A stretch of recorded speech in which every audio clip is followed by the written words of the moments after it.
Welcome once again, folks, to the Hour of the Time. I'm your host, William Cooper. We'll start off tonight's show with the Socialist National Anthem. Step up, step up, step, step up, step up front to get beat down. Beat down. You dig, you dig, you dig. Yeah. Back in the ring, Rascal, M Boogie. It's the beat down. Swinging elbows and fists, something like this. It goes. You know what? Yeah. I swing hard, 16 shots to leave your shit scarred. One blow, niggas is looking for discharge. My blood pumps looking for chunks. I maintain, making money in lumps. Only the music that bumps. Still move the crowd back to front, control like it's 18 holes, looking for the greens. Everything ain't as good as it seems, still in the game, but I'm switching the team. I got new dudes ready to feud with whoever the fuck want it. Put up your guns and get done, your whole team ready to run. Lace up your track shoes, never get these niggas, we smack fools. We all night, you niggas is alright. We train through rough terrain, blood pumping through the veins. Quick hands will make you change your plans. When these blows land, we'll find who's the real man. Check the sound, Rascal, baby, I came to get down. Straight from my neck of the woods to your town. Niggas still loving the way the beat pounds. It's the beat down. Check the sound, Rascal, baby, I came to get down. Straight from my neck of the woods to your town. Niggas still loving the way the beat pounds. It's the beat down. Beat down. Fish the chief, feel at home up in that ass for 6 weeks. I throw gloves, hitting these niggas with no love. Push came to shove, I bashed them, sniffing the checks to straight cash them. M-Boog, shift the nigga to goods. Now I slap box tracks like I'm back in the hood. Survive the fittest. We quick so you cats can't hit us. Went Roy Jones on them when they came to get us. It's a breeze, plus a long shot fucking with these. 10 to 1, got no biz fucking with son. Dudes is done, I'm old school 71, I'm classic. You can step in the ring and get blasted. Quick draw when I'm breaking your jaw. Breaking the law, we maintain, making it raw. It's that uncut nigga that you paid to hate. You can hate more, nigga, cause I raised the rates. It's like check the sound, Rascal, baby, I came to get down. Straight from my neck of the woods to your town. Niggas still loving the way the beat pounds. It's the beat down. Check the sound, Rascal, baby, I came to get down. Straight from my neck of the woods to your town. Niggas still loving the way the beat pounds. It's the beat down. This won't work and hurt. The techniques I freak be down in the dirt. I do mine in spurts and raise up skirts. You young bucks get stuck for flashing. Approach this game in one fashion. Hit cats with ridiculous speed. Nice with mine to give y'all whatever you need. Box and brawl, my 6 style hitting them all. I'm the ref standing A count, making the call. Down and out, I show them what it's all about. Quick change, my game still out of their range. Out of the lane, they couldn't catch, hard to gain. Against the grain, to make fools suffer in pain. Simple and plain, you know what I'm talking about. Lead a spot with my fist still stuck in your mouth. Pound for pound, I'd rather go round for round. Everybody check the sit down, it's the beat did out. Check the sound, Rascal, baby, I came to get down. Straight from my neck of the woods to your town. Niggas still loving the way the beat pounds. It's the beat down. Check the sound, Rascal, baby, I came to get down. Straight from my neck of the woods to your town. Niggas still loving the way the beat pounds. It's the beat down. Beat down. Beat down. Beat down. You dig, you dig, you dig, you dig.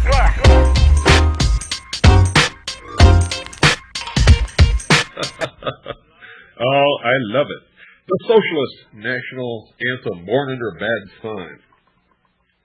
Folks, tonight's episode of Mystery Babylon, the 18th hour, I'm going to take directly, verbatim, from Chapter 9 of A. Ralph Epperson's book called The New World Order. He's going to be a guest on this show soon. And you'll know why once you hear what we've got to say tonight. So pay attention. And remember, as always, just because I'm giving you this series on Mystery Babylon doesn't mean that you're supposed to believe what I'm telling you blindly. That's why I gave you the bibliography last night. You've got to go out and find the truth from your own research. I'm the only one that ever tells you that. Everybody else wants you to believe verbatim what they say because they're saying it and they're who they are. And I'm telling you not to believe anybody, not even me, not even your own mother, unless you can verify it in your own work, your own research. Make sure that you do it too. Before we start, folks, remember, all of you have been asking me what to do with your assets, how to save your assets, how to survive this depression that we're in now. Make no mistake, we're in a depression, and it's going to get worse. In fact, we're headed for a total economic collapse that I predicted years ago. And I called the shots on this recession that went into a depression to the exact month when it would begin, and it began right on schedule, exactly when I said it would. And I was the only one that told you the banks would not fail on December the 19th. And I told you that on a show I aired on December the 6th. Folks, I hate being right. I'm telling you, this is the truth. I hate being right. I'm probably the only one in the world who doesn't like being right because it does not portend well for us. Now, if you want to know what to do with your assets, you call Swiss America Trading Corporation and do it right now. You know me. I do not advertise anybody that I don't wholeheartedly believe in, would not recommend to you with no reservations. And I never, ever allow anybody to sponsor this show unless I myself personally use their product. So, call Swiss America Trading Corporation. We've checked them out top, bottom, backwards, forwards. Every way that there's possible to check somebody out, we've done it. It's a good company. They're good people. They believe like I do. They believe like you do, the listeners to this show. They've been in business for over 11 years. They deliver non-confiscatable, non-reportable hard assets directly to your door. They have a newsletter, a good newsletter that openly and unequivocally, without pulling any punches, they deal with the imminent economic collapse that's coming. They will treat you and your business with the utmost privacy and discretion, which is an integral part of their relationship with all of their clients, not just you, but everyone who does business with them. This is Swiss America Trading Corporation, folks. Call them right now, 1-800-289-2646. There's no obligation. You're going to get something for free, and you don't have to give anything to them if you don't want to. So call 1-800-289-2646. Once more, 1-800-289-2646. Tell them that you listened to the Hour of the Time and that William Cooper sent you. And they'll send you their complimentary newsletter entitled, quote, Protecting Your Future, unquote. Ask for it. Make sure that you get it. The only obligation that you have is to commit an hour to reading this report, this newsletter, and considering the information that you find in it. And I guarantee you that you will enjoy reading it. It will open your eyes to some things that you may not have considered before. And then you can make a decision on what you're going to do with your assets. Now, you know what I've recommended. And if you don't know, call Stan and get the tapes concerning the Federal Reserve and the economic collapse that I've done, because I'm not going to keep saying the same things over and over and over again. I may rerun those at some future date when I need a break, but I'm not going to continually repeat these things. So most of you know what I've recommended. And I've also told you that I'm not a financial advisor. I recommend those things through my own research and through the research into history as to what's been valuable in deep depressions that we're going to be going into. But you make up your own mind and you invest the way that you want to, not the way that I recommend if you don't agree with me. Understand? That's what this show is all about, folks. It's about getting you to think on your own, getting you to challenge what you've been taught and what you've been told, but in all cases doing your own researches, making up your own mind, and coming up with your own gut truth. That's important. Now, if the truth is really the truth, In this process, most of us should come up with the same answers. That's why I'm so adamant about this. Swiss American Trading Corporation, folks, 1-800-289-2646. 1-800-289-2646. No obligation on your part. We're going to send you a free newsletter. Read it. You'll like it. You don't have to do anything with them if you don't want to. But I recommend that you do. Now, the Bible, folks, discusses a being called Lucifer in both the Old and New Testaments, and we're going to be talking a lot about the Bible tonight because we have to look at this from every point of view. We've looked at it from the mystery schools. We've looked at it logically. We've looked at it historically. Now we're going to look at it from the Bible's point of view, but not strictly from the Bible's point of view. But you need to know this. The Bible discusses a being called Lucifer in both the Old and the New Testaments. Other names for this creature are Satan and the devil. One of the first explanations of just who this being known as Lucifer is found in the Old Testament in a book written by the prophet Isaiah, who wrote around 740 BC. He wrote that Lucifer was created full of wisdom and was perfect. He was created the anointed cherub that covereth the throne of God, and that he actually was upon the holy mountain of God. He later corrupted his wisdom by reason of his brightness. The Bible then records that God cast him to the ground. Isaiah wrote this in Isaiah chapter 14, verse 12. Quote, "How art thou fallen from heaven, O Lucifer, son of the morning? How art thou cut down to the ground, which didst weaken the nations?" Unquote. And folks, this was the very first recorded UFO sighting. If indeed it was a sighting at all. Notice that the fall of Lucifer weakened the nations of the world, and this will be examined in other chapters of this study. Quote, "For thou hast said in thine heart, I will ascend into heaven. I will exalt my throne above the stars of God. I will sit also upon the mound of the congregation in the sides of the north. I will ascend above the heights of the clouds. I will be like the Most High." Unquote. Luke, a writer in the New Testament, records in Luke chapter 10, verse 18, that Jesus said that he beheld, quote, "Satan as lightning fall from heaven," unquote. Peter records in 2 Peter chapter 2, verse 4, that God has, quote, "spared not the angels that sinned, but cast them down," unquote, as well. Paul, another New Testament writer, wrote this about Lucifer in 2 Corinthians chapter 11, verse 14, in about 57 AD. Quote, "And no marvel, for Satan is transformed into an angel of light," unquote. And in 2 Thessalonians chapter 2, verse 9, Paul wrote that Satan was capable of working, quote, "lying wonders," unquote. In around 90 AD, John, the author of the book known as Revelation, wrote in Revelation chapter 12, verse 9, that Satan was a, quote, "dragon," unquote. Lucifer shows up in the original site of human habitation on earth called the Garden of Eden.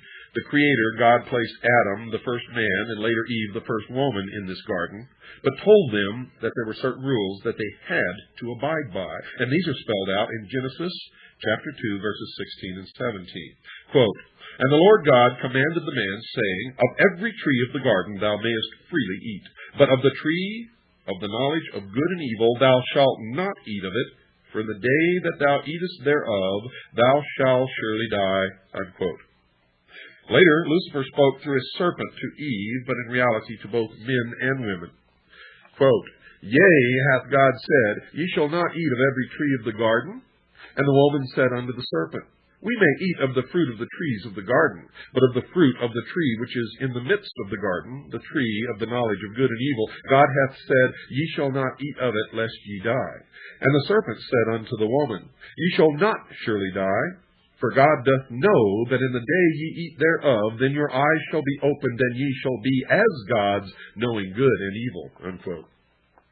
So from the above information, it is possible to glean a little knowledge about the nature of Lucifer.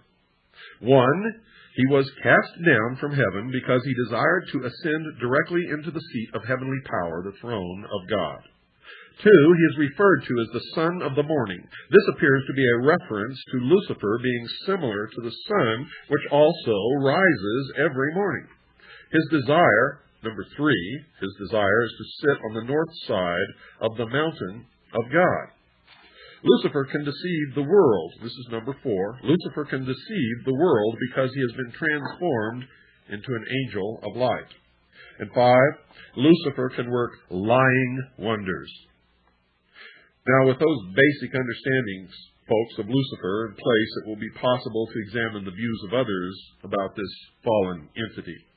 However, not all agree with the picture of Lucifer being evil. For Albert Pike wrote this, quote, "There is no rebellious demon of evil, our principle of darkness, and in eternal controversy with God."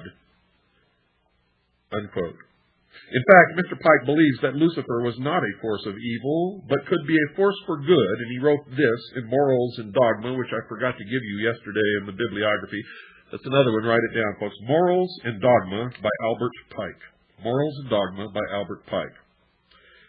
He wrote this in Morals and Dogma, quote, "For the initiates, those initiated into the true secrets of Masonry, this is not a person but a force, created for good, but which may serve for evil." Unquote. To further amplify that belief of Mr. Pike's, it becomes important to quote a letter that he wrote on July the 14th, 1889, to the 23 Supreme Councils of the world. Judging from the contents of this letter, it appears that Mr. Pike was attempting to tell the leaders of the various Supreme Councils all over the world that they were to know that Lucifer was the secret god of the Masons. This letter clearly indicates that he believed the position that Lucifer was a god who had come to earth for the good of mankind, and he wrote this, quote, "That which we must say to the crowd is," presumably Mr. Pike meant that the crowd was all of the non-Masons or the public at large, "that which we must say to the crowd is, we worship a God, but it is the God that one adores without superstition." Unquote. So it appears that one of the purposes of this letter was to advise all of the top-ranking Masons that they were to concoct a story that the Masons worshipped the traditional God, so that none could ever accuse them of worshipping a cherub, a nun god, by the name of Lucifer.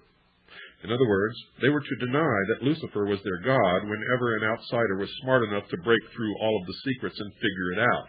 Well, of course, folks, they're sworn to secrecy. They have to deny anything about the true secrets of their order. I mean, what kind of logic is this? That's plain as the nose in your face. You must understand that when you ask a Mason a question about Freemasonry, he's going to tell you a lie because he is sworn to secrecy, and he is sworn by blood oaths. And I know that by the time they've reached the 32nd degree, they've taken at least 32 different oaths swearing them to secrecy. Minimum. So, you should know this already. Now, let's continue, but I'm going to go back and read that part over. It appears that one of the purposes of this letter was to advise all of the top-ranking Masons that they were to concoct a story that the Masons worshipped the traditional God so that none could ever accuse them of worshipping a cherub, a nun god by the name of Lucifer. It's very important. In other words, they were to deny that Lucifer was their god whenever an outsider was smart enough to break through all of the secrets and figure it out, as I and many others have done, as A. Ralph Epperson has done. So the secret inside the Masonic order is that Lucifer is their secret god. Any non-Mason today who attempts to explain to any of their Masonic friends or relatives that this is the secret inside the lodge will be met with an instantaneous denial. Every Mason, whether they know the secret of the lodge or not, will obviously deny the accusation because they must. Mr. Pike continued, quote, "You may repeat it to the 32nd, 31st, and 30th degrees. The Masonic religion should be by all of us initiates of the high degrees maintained in the purity of the Luciferian doctrine." Unquote. You see, Albert Pike at that time was at the head of all the lodges of Freemasonry of the world, and at the head of the Scottish Rite of Freemasonry in the United States of America. Here Mr. Pike seems to indicate that it is the 30th, 31st, and 32nd degrees that are to be taught the Luciferian doctrine. The direct evidence that the honorary 33rd degree is formally taught that Lucifer is the great architect of the universe will be presented later. But here Pike seems to say that that lesson is to be taught at an earlier degree. Quote, if Lucifer were not God, would Adonai, the God of the Christians and the Jews, and his priests calumniate, which is defined as spreading false and harmful statements about or to slander, would they calumniate him? Pike makes two incredible statements about Lucifer. One, he is considered to be a god, and two, the priests and the rabbis have it all backwards and are all slandering his name. As has been illustrated, the Bible states that Lucifer is nothing more than a fallen cherub. He's not a god. Yet Mr. Pike clearly states that Lucifer is a god. Now, how can that be? And secondly, those who claim that he is the wicked one are slandering him. Those individuals have it all wrong. And Mr. Pike continued, quote, the true and pure philosophic religion is the belief in Lucifer, the equal of Adonai, unquote. Adonai also spelled, well, in the first place here, it's spelled A-D-O-N-A-Y, and he says Adonai, also spelled A-D-O-N-A-I, is the Hebrew word for God. To show that Pike was referring to the God of the Bible, he wrote this in his book entitled Morals and Dogma, quote, Adonai, the rival of Baal and Osiris, unquote. In other words, Adonai is Typhon. That's an aside from me, folks. That's not written in this book. But as you've been listening to the series that I've given you, you know that Adonai, if this is true, if he is the rival of Baal and Osiris, then he is Typhon. As has been illustrated, Osiris is the sun god, and the sun has been shown to be a symbol of Lucifer. Adonai is the rival of Lucifer, both in the Bible and in the writings of Albert Pike. Quote, but Lucifer, God of light and God of good, is struggling for humanity against Adonai, the God of darkness and evil, unquote. And here once again Mr. Pike writes that Lucifer and Adonai are rivals, and that the religious world has it all backwards.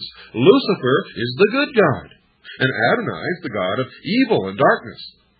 The author would like to interrupt the narrative to make an observation, and this observation is being made by a Ralph Epperson, not me. He wrote this book. That authenticity of that letter by Albert Pike that was just quoted has been questioned by a variety of writers. It has been reported that Mr. Pike made these comments in an encyclical hand-carried to the meeting of 23 Supreme Councils of the World on July 14, 1889 in Paris, France.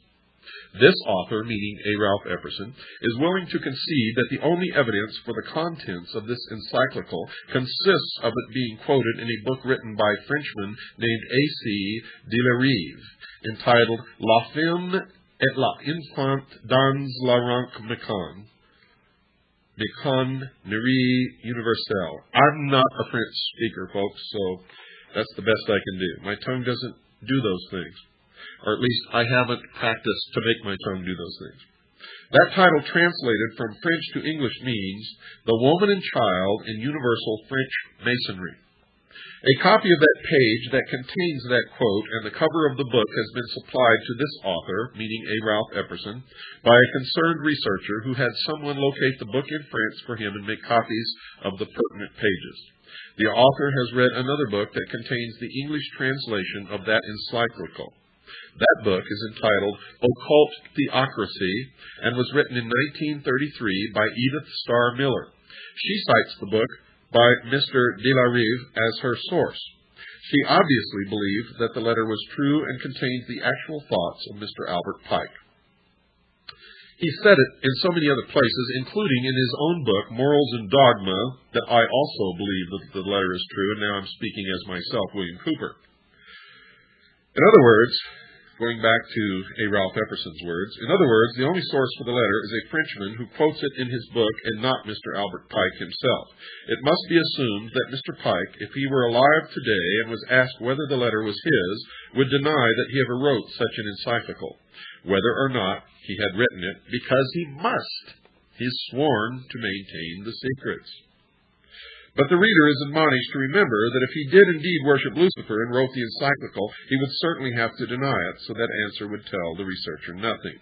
It is the contention of this writer, A. Ralph Epperson, and others who are attempting to decipher the secret symbols of the Masonic order that a small percentage of the Masons know that all of the symbols inside the lodge refer to Lucifer. And I am one of those who believe this, folks. My research has shown it to be absolutely true, and I could prove it. And I've already given you direct quotes from many Freemasons that already prove it. And it must be remembered that these Masons must, of necessity, do all that they can to deny any revelation of any of the secrets of the lodge. And certainly anyone today who believes that the contents of the letter are a fraud would do all that they could to discredit anyone who said that the thoughts were the actual thoughts of Pike. However, this writer, meaning A. Ralph Epperson, is of the opinion that Mr. Pike did indeed worship Lucifer, and is not basing that conclusion on just this one letter. Notice that Mr. Pike has written elsewhere that he considered Lucifer to be the secret god of the Masonic Lodge, and I, William Cooper, have also found that to be true, not only in one or two, but in many instances. So it is not essential to this writer's, A. Ralph Epperson's, position that this encyclical be proven to be valid. It is the author's contention that there is ample evidence from other sources, including from Masons other than Mr. Pike, that the secret god inside the Masonic lodges is Lucifer, and I wholeheartedly concur with Mr. Epperson. That evidence is available to anyone who cares to locate it. But there is another Mason who knows that Lucifer is the good god of a particular segment of the Masons. Pike's fellow 33rd degree Mason, Manly P. Hall, also felt that this God was a God of good. He wrote in his book entitled The Secret Teachings of All Ages, quote, "Sun worship played an important part in nearly all the early pagan mysteries. The solar deity was slain by wicked ruffians who personified the evil principle of the universe. By means of certain rituals and ceremonies, symbolic of purification and regeneration, this wonderful God of good was brought back to life and became the savior of his people," unquote. This God who came back to life is not the Jesus of the Bible, because Mr. Hall refers to him as the solar deity. He is referring to the death and resurrection of Osiris, covered in detail in the Masonic rituals. And I've already relayed to you who Osiris really is. In fact, in this series on the mystery religion, I've proven it time and time again. But Manly P. Hall has further identified Lucifer as the god of some of his fellow Masons. He has written this in his book entitled The Lost Keys of Freemasonry. It's one of the books that I gave you last night, folks. When the Mason, quote, "When the Mason learns the key to the warrior on the block is the proper application of the dynamo of the living power, he has learned the mystery of his craft. The seething energies of Lucifer are in his hands, and before he may step onward and upward, he must prove his ability to properly apply energy," unquote. Mikhail Bakunin, the Russian anarchist, also addressed this question of evil and good gods, and he wrote, quote, "The evil one is the satanic revolt against divine authority, revolt in which we see the fecund, defined as being fertile, germ of all human emancipations, the revolution. Socialists recognize each other by the words, 'In the name of the one to whom the great wrong has been done.' Satan, folks, is the eternal rebel, the first freethinker, and the emancipator of worlds. He makes men ashamed of his bestial ignorance and obedience. He emancipates him, stamps upon his brow the seal of liberty and humanity, and urging him to disobey and eat of the fruit of knowledge," unquote.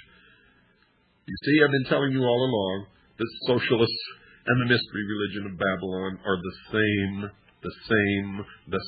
And now, in his book, A. Ralph Epperson has proven it. That thought, that Lucifer was a good spirit to whom a great wrong was done, is the basic thought that holds the New Age together, according to Tex Mars, the author of 2 major books on the subject. And he has written, quote, "Many New Agers commend Lucifer because by tempting Eve he enabled man to evolve toward enlightened knowledge and godhood," unquote. Remember I told you that with the gift of intellect, man will develop technology that will make him God? They are working feverishly in laboratories now to uncover the secret of immortal life. Mr. Mars discusses the thoughts of a leader in a mystical organization called the Stell Group. How many times have I mentioned that? The Stell Group. named Iqbal Khoshana. He writes that this New Age leader says that, quote, Lucifer is the head of a secret brotherhood of spirits. The brotherhood is named after Lucifer because the great angel Lucifer has been responsible for the abolishment of Eden in order that men could begin on the road to spiritual advancement, unquote. Lars Hansen was reared in the Stell group. Lars Hansen was reared in the Stell group. Tom Valentine was a member of the Stell group. Tom Valentine wrote a book called The Life and Death of Planet Earth. Get it and read it, folks. Tom Valentine was associated with the Communist Party. Now he's a member of the Liberty Lobby, which came right out of the old German Nazi Bund. They used to sing the Horst Wessel song at the beginning of their meetings. Wake up! Wake up! Wake up. Why do you think every time somebody calls Tom Valentine and asks him about Freemasonry and their complicity in the conspiracy, he covers it up and hangs up on the person as quickly as possible and denies that there's any complicity of Freemasonry? Now, this makes me a little hot under the collar. I've got to cool down a little bit, so we're going to take a break, folks. Don't go away. I'll be right back after this very short pause. Well, folks, I needed that little break. I'll tell you right now, Tom Valentine has been attacking me for years because he knows that I know who he is and what he's about, that I know the origins of the Liberty Lobby, that I know their message is that our government is no good, it doesn't work, that it's turned against us, and it's all lies. For it's the people who are in these secret societies who have turned against us, who are delivering that message to us to get us to voluntarily overthrow or get rid of our own government, the only government in the history of the world that has ever set man free.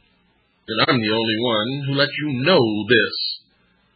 It's not our government, it's not the Constitution, it's not the Bill of Rights, it's not the structure.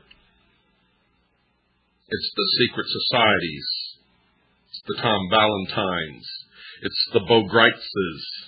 It's all of these people who belong to Freemasonry, the Ancient Order of the Rose and Cross, and the Knights Templar, the Sovereign and Military Order of the Knights of Malta, the Order of St. John of Jerusalem, and many more. Many more. Socialist, international socialism, under many, many different names. You see, folks, you see, the senator was right. Senator McCarthy was absolutely right. He was correct. He just didn't know the proper name. He thought he was ferreting out communism. He wasn't. You see, if he understood what I understand, then he would have survived the attacks of the very people that he was trying to ferret out, who owned the media that turned against him and destroyed him.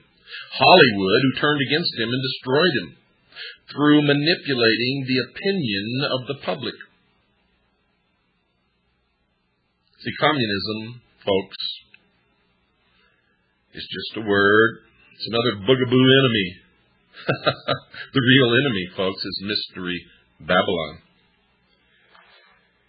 I could never say what I said tonight before, because if I had, it would have been misinterpreted. I had to have independent verification that the Stell group worshipped Lucifer before I could reply legitimately to the attacks upon me by Tom Valentine. Because if I had told you what I know without independent verification, all of you would have turned against me as being a poor sport or some other bullshit. It's a real load off my chest to be able to deliver that message to you. I can tell you that right now. Real load off my chest. Let me continue. Remember, this is chapter 9 of A. Ralph Epperson's book, The New World Order. So there is a basic disagreement about the nature of Lucifer, also known as Satan or the devil. The Bible depicts him as a force for evil, and Mr. Pike and others pictures him as a force for good. But the connection between Lucifer and the ancient mysteries needs to be further amplified. The mysteries had a purpose, to create a Superman. Where have you heard that before? Hitler said it, and they're working in secret laboratories right now toward the same goal. The mysteries had a purpose, to create a Superman, one capable of understanding the true nature of the universe and to worship the true God. W.L. Wilmshurst, a Mason, wrote these thoughts in his book entitled The Meaning of Masonry. Quote, "This, the evolution of man into Superman, was always the purpose of the ancient mysteries, and the real purpose of modern Masonry is not the social and charitable purposes to which so much attention is paid, but the evolution of those who aspire to perfect their own nature and transform it into more godlike quality." Unquote. And need I say as an aside here, what a Freemason said to a friend of mine who was his son? He said, "Son, if you are not one of us, you are nothing." And of course the son was not one of them, and to his great credit has never become one of them. W.L. Wilmshurst amplified this thought a little later in his book.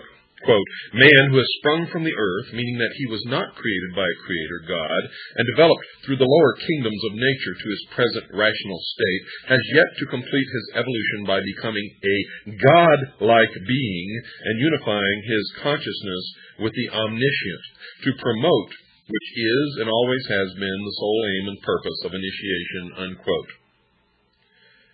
And he goes on, quote, "No higher level of attainment is possible than that in which the human merges in the divine consciousness and knows as God knows."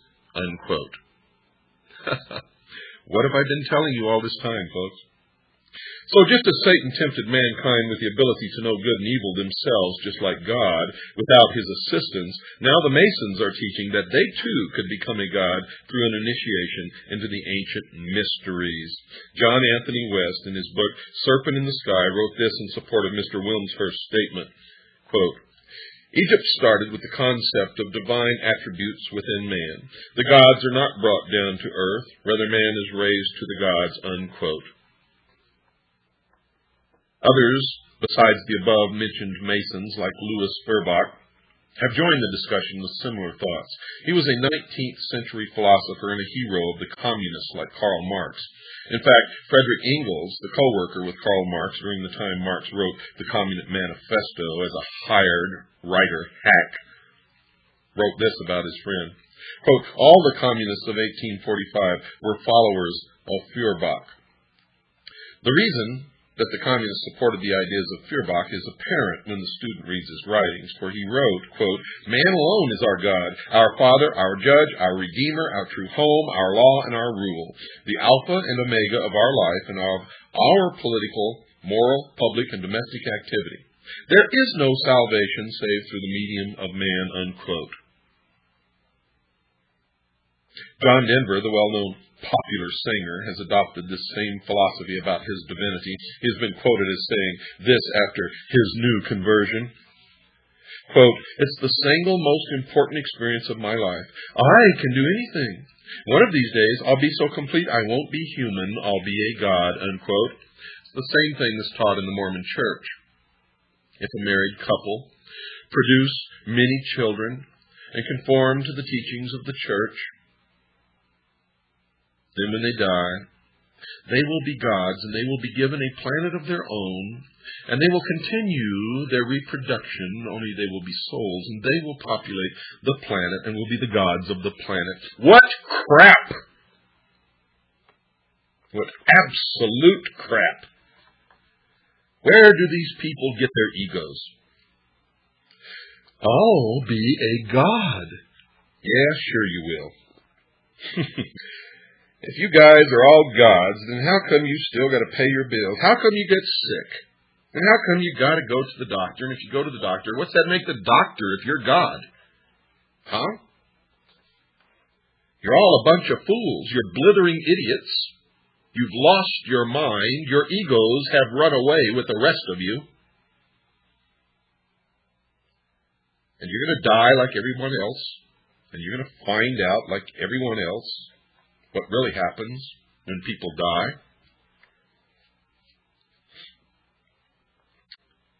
And as far as I know, no one on this earth really knows or is likely to know until it happens to them.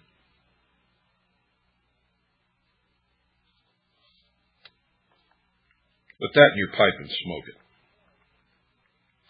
Mr. Hall, the Mason, stated a similar thought when he wrote this in his book entitled Lectures on Ancient Philosophy. Quote, "We may study the star intellectually, but we have never attained consciousness until we are the star." Unquote. But this idea that man could become a god is not new. The Bible anticipated it, and Isaiah wrote about it back in 741 BC.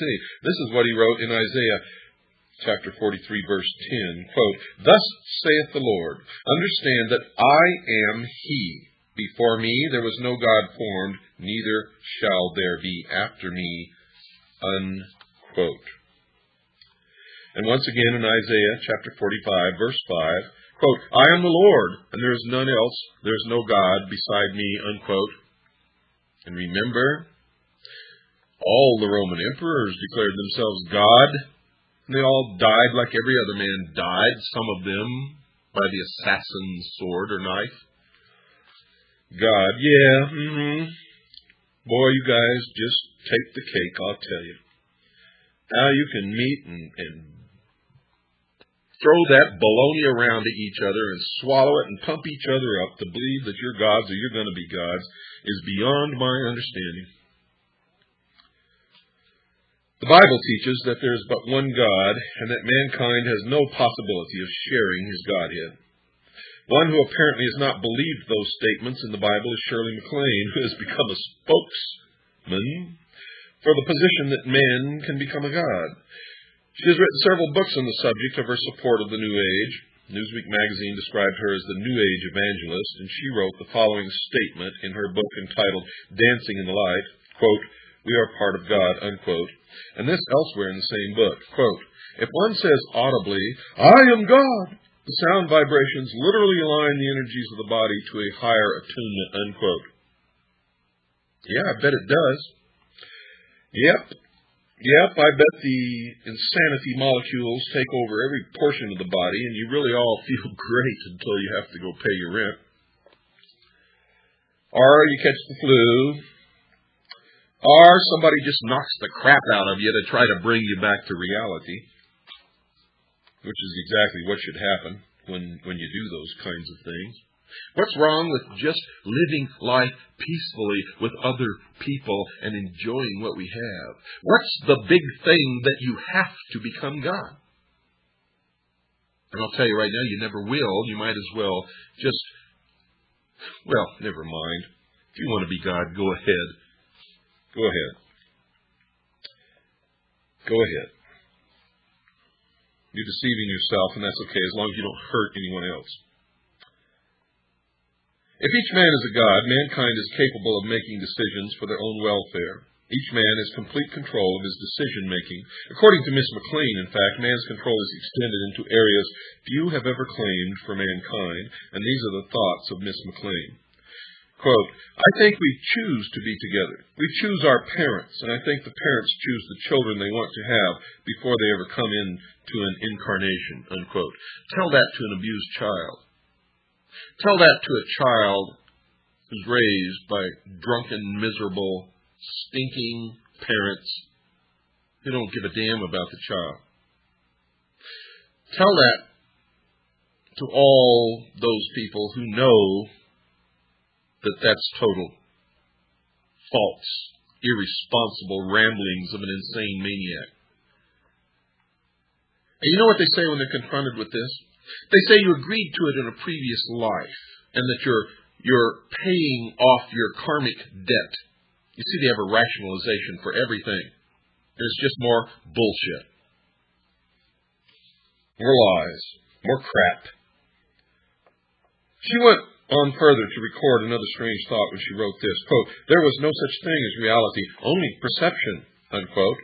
Well, Shirley, let me tap you on the jaw with my fist, and then you tell me that there's no reality. Of course, I don't really want to do that, folks, but that's just a way to bring her to her senses. If it were legal, I might try it. Might wake her up. Might show her that her perception is only reality. One can only wonder where Miss McLean got these bizarre thoughts from. Several clues that can assist the student in understanding her have been given by either her own revelations or from some articles that have appeared about her in the media. In her book entitled Out on a Limb, she wrote about her meetings with her married lover in her apartment. This God is breaking up somebody else's marriage, and she's meeting with her married lover in her apartment. She commented that he looked at her shelf of books on, amongst other subjects, Marxist theory, including a biography of Karl Marx. There's nothing wrong with that. I have those books in my library and many more. But knowing Shirley MacLaine, and folks, I do, knowing this scatterbrained twit, when she has books on Marxist theory, including a biography of Karl Marx, you can bet that she's a socialist. And of course she is. Grade magazine of December 18, 1988 had an article on Miss McLean in which it revealed that her den had lots of framed pictures. Shirley with communist Fidel Castro and with communist Nikita Khrushchev, amongst others. The magazine reported how Shirley and her lover, quote, talked about democratic socialist principles and how it was possible to have them both at the same time if the rich would only share their wealth more. Elsewhere in her book, she wrote about how much of a hypocrite she was when she added this contradictory statement, and they all do, quote, wanted to talk to him about how I had made a lot of money and that it made me feel elite in a world that was broke to know I could buy just about anything I wished for, unquote. Just like Jane Fonda, who's been pushing for gun control for years, who was stopped by law enforcement officers on the freeway, and her car was found to contain many pistols and weapons, firearms. Hypocrites and liars. However, nowhere in her book did she say that she had freely donated any of her own wealth to the relief of the poor. Apparently, she believes that the communist ideas about wealth sharing are acceptable only as long as she does not have to share her wealth like she wants the other rich to do. You see, most rich purport to be socialist, but in actual practice, none of them really are. None of them would give away their wealth to the poor, ever. Yet they pretend to be liberal, socialist, Marxist. In reality, they demonstrate that they're exactly the opposite. They're liars and hypocrites. For the whole communist socialist idea is for the little people, you and I, who are to be their slaves in the New World Order. Miss McLean has since gone on a nationwide tour promoting her newfound religious views to the public. Newsweek magazine reported in 1987 that she had made a great deal of money explaining her new thoughts to others. Quote, since McLean began her tour in January 1987, more than 10,000 people in 15 cities have paid $300 admission fee, unquote. Well, you know me, folks. I have absolutely nothing against that. If she could have got $1,000 a head, admission free, it would be okay with me. Now, 10,000 times 300 equals $3 million. I still have no complaint with that. This is the United States of America. If somebody wants it, give it to them. If they want to pay it, if they're that stupid, that's fine with me. I believe that people should be giving somebody something, though. But I also believe that if they're stupid enough to pay it, then they should be taken. That's how you learn. And a lot of people would disagree with me, but I'm sorry, folks. I'm sorry. That's what I believe.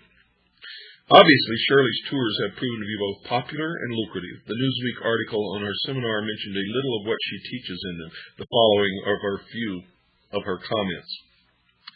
Quote, the earth is moving off its axis, she says, and only the collective consciousness of mankind can right it.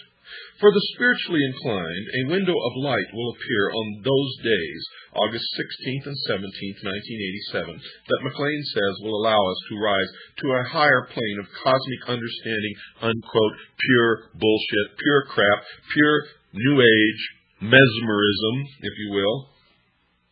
For nothing happened on those dates. Evangelist McLean became Dr. McLean when she reported some of her new cures for two of the world's most serious medical problems, AIDS and cancer of the abdomen. According to the Newsweek article, she told her audience, quote, they, or those who paid to hear her in the 15 cities on the tour, all got to hear McLean's pronouncements on such subjects as AIDS. She thinks sufferers are sick because they have been bereft of love necessary to sustain the balance of health. And cancer. For cancer of the abdomen, she advises putting patients in a yellow room because yellow is the color frequency of that part of the body, unquote. More New Age mesmerism bullshit crap. And to think her patients only have to pay $300 for such wisdom. But Dr. McLean is not as dumb as one might think. The Newsweek magazine article reported, quote, everyone who attended had to sign waivers absolving the seminar's organizers from responsibility for psychological injury, unquote. How clever. How clever of Miss McLean. So someone in charge of arranging her seminars is aware that her ideas might cause psychological damage to those attending, and they have moved to protect her from malpractice lawsuits. Now, not only was this New Age evangelist making money on her personal lecture tours, she was also making money on her best-selling books. Now, I don't know what's wrong with A. Ralph Epperson. I don't know why he's saying this, because he purports to believe in the Constitution and the principles and ideals upon which this country was based, and there is nothing wrong with making money on anyone's personal lecture tours or on their books. And I can tell you right now that A. Ralph Epperson makes money on his lecture tours and on his books, and that's how he makes his living. So as far as I'm concerned, that is a partial discreditation of A. Ralph Epperson. As of July 1987, her book entitled Out on a Limb had sold 3 million copies, and her other major seller, Dancing in the Light, had sold 2.2 million. Could he be jealous? Is it possible that A. Ralph Epperson is jealous of Shirley MacLaine's ability to sell books? Time magazine reported that her 5 books on self-exploration and self-promotion have run to more than 8 million copies. Now, to me, that's admirable. If someone can write something that is so desirable by 8 million people that it sells 8 million copies, I don't care what they're writing about. That's admirable. She's providing an income for herself, her family, and people are obviously buying her books because they want them. Therefore, she's supplying them with a service. Whether it's bullshit or not, it doesn't matter. That's the American way, folks. That's what it's all about. There was a lot of people back in the early part of this century who hated automobiles, and therefore Henry Ford was the devil. But he sold an awful lot of them, and he came under the criticism of a lot of people for doing it. Sorry, folks, that's the American way. As far as I'm concerned, what A. Ralph Epperson is spouting in these few sentences here is socialism. And I admire him for his research and what he's done, and I know that he makes his living selling books and lecturing. And for him to spout this socialist attitude when he is doing the same thing is not acceptable. And he is a friend of mine, and I will certainly bring this to his attention. You know, I read this book a long time ago, and I'd forgotten that he had said these things. But I certainly will bring it to his attention. In fact, we may talk about it on the air when he's a guest of the show, and he will be a guest of the show very shortly. So you can look forward to some kind of an explanation of this. He says it appears as if selling the New Age religion can be very profitable. Well, Barnum and Bailey was very profitable, and it was all an illusion, just like the New Age religion. But in summary, perhaps the most cogent comment about the battle between the New Age and the Christians was made by Nesta Webster in her book entitled Secret Societies. Quote, the war now begins between the two contending principles, the Christian conception of man reaching up to God, and the secret society conception of man as God, needing no revelation from on high, and no guidance but the law of his own nature. And since that nature is in itself divine, all that springs from it is praiseworthy, and those acts, usually regarded as sins, are not to be condemned, unquote. You've heard me say before that in the New World Order, the law will be, do as thou wilt shall be the whole of the law. And it will. The battle lines are drawn between those who believe in a creator God and those who believe that man can become God. These are the two opposing positions, and the battle between them, dear listeners, has most certainly begun. Now, don't get too upset over my criticism of the few paragraphs that A. Ralph Epperson wrote, condemning Shirley MacLaine's ability to write books and lecture and bring in a lot of money. For I'm sure that in his zeal, which many of us get carried away with, in his zeal to condemn the worship of Lucifer and the secret societies, he carried it a little bit too far, but we'll bring it up when he's a guest on the show. For I'm a little bit curious about it myself, but I haven't jumped off the edge. Let's put it that way. Well, folks, you've all been asking what to do to save your assets. Where can you put your money? Where can you put your valuables? What can you do to survive this depression and the coming total economic collapse that anybody with any brains can see has to happen, unless they can convince us all to accept a cashless society, and that's the only thing that can save them. For without it, sooner or later, everyone's going to discover there is no cash, and it will all come tumbling down. Well, we found a partner to delve into this. Finally, after many, many attempts to get a sponsor for the show and rejecting many, many, many that we didn't believe in, couldn't accept, and that didn't fit our concept of what a sponsor should be, or where you could invest your money safely. But we found Swiss American Trading Corporation. And you know me, folks. If I didn't believe in what they're doing, if I couldn't recommend them wholeheartedly to you, if I wouldn't use their services myself, then they certainly would not be a sponsor on this show. They've been in business for over 11 years. They can deliver to your door non-confiscatable, non-reportable hard assets. They write a newsletter that deals openly with the imminent economic collapse, doesn't pull any punches, tells it exactly like it is. They consider privacy and discretion an integral part of their relationship with all of their clients. This is Swiss America Trading Corporation. I recommend them wholeheartedly. But remember, you'll be talking to people who have their own ideas about what an investment should be, and you are the ones who should guide the conversation. You should ask for advice, you should do your own research, and you should dictate what you should buy from anybody. Remember that. Now call 1-800-289-2646 right now. 1-800-289-2646. Tell them you listened to the Hour of the Time with William Cooper. Tell them that William Cooper sent you. Ask for their newsletter entitled Protecting Your Future. They'll send it to you. You have no obligation, folks. It won't cost you a nickel except for the phone call. Do it. You're going to be surprised. I guarantee it. You're going to enjoy this newsletter, and all you have to do is commit an hour in reading and considering the information that you get.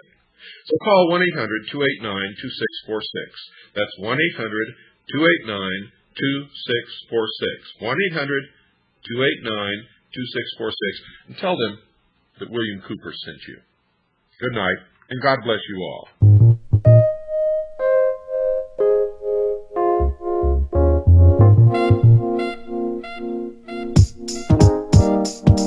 These three guys supply minds with triglycerides to magnify your eyesight. I devise tight flows to sideswipe foes. Slow pokes with high hopes get broken egos. If your rhymes are dime, find the minds of spoken C notes. I seek and dispose of peeps with no souls. My own dome leaks the gold tone for gnomes cold splurging. Over homegrown beats, I'll stick it tighter than a virgin. I'm merging with the fat attracts the cataract surgeon. Purging average whack words and phrases with the battle axe. My thinking burns and blazes like Mad Max. Beyond thunder, my dome is enlightening. Coming strong from underground, writing until it sounds tight. The chops, God wanna fight me. Not likely, I drop your squad like Spike Lee. You fraudulent, bite me. See this bro even slightly, not quite, but we got a P.O. box so you can write me.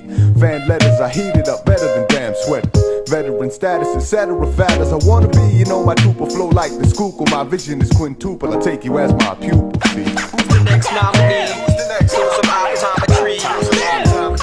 We drop rhymes to me. Open your eyes. Who's the next nominee? So some optometry. We drop rhymes to me. Open your eyes. Just speaking out loud, so let it sink in unless you're blinking. The third eye, you heard why words fly with the best stinking raps on the side of the map. Now bitches finally decided to clap as ill beats and rhymes collided, collapse and cruise. Perhaps when you lose, defeated, realize, recognize the triad can't be depleted skill-wise. Second tries are useless, sipping juices, no Guinness stouts, lyrics spitting them out, no contest, we win the bout. I send out shouts to my mountain bros, projecting sounds thicker than chick sips and fricknicks. I hope you get the picture. Pick up the litter, I solicit digits from bitches. If it's an age, then I'm a hitter. Styles that get down like midgets. Got the sick kids ill and in the house like quarantine. Only time the feast can see me's when I'm starving in a dream. Scarring retarded artists when I fart it hits. Yes, it's tight, you know you love it. My get tighter than the mice until the gloves fit. Homes are nicer, the rice mice, the intones. I'm fed up, shown up with so-so poems. The dead zone, you're hearing it, and I ain't hearing it like Kobe headphones. On my nuts, you can't hang, so won't you let go? Who's the next nominee? So some optometry. We drop rhymes to me. We drop word. Open your eyes. Who's the next nominee? So some optometry. We drop rhymes to me. We drop word. Open your eyes. For true heads, I got tails, my rhymes is cryptic. I'm up and coming like a stiff Asian Pacific American. So bear witness like Harrison. I change around your clown's chromosomes till you get wannabe Down syndrome. I guess behind like slow class, Slimmy seem to dig me even if I'm skinny and got no ass. I'm clocking cold cash to chill money. You can't make a mountain from a hill, sonny. It's real, not brand. With canned flesh, I manifest, the man is fresh, not from concentrate. Dumb nonsense, I hate the truth, some contemplate, ain't trying to wait. I possess the power to speak it louder. Techniques get crazy and amazing how I freak shit. It's secret like a tool, hidden in the birdcage. Read the words on the page, no bullshit. I'm the third sage, a wise man. We fight since major lies been told. Eyes unfold, recite from page 5 in the scroll. Arrive with the soul of 10 men while I'm casting spells on weak MCs. Gasp and yell as they bask in hell. Ask yourselves, what's the purpose if they became the greatest mimics using latest gimmicks for a day of fame? Who's the next nominee? So some optometry.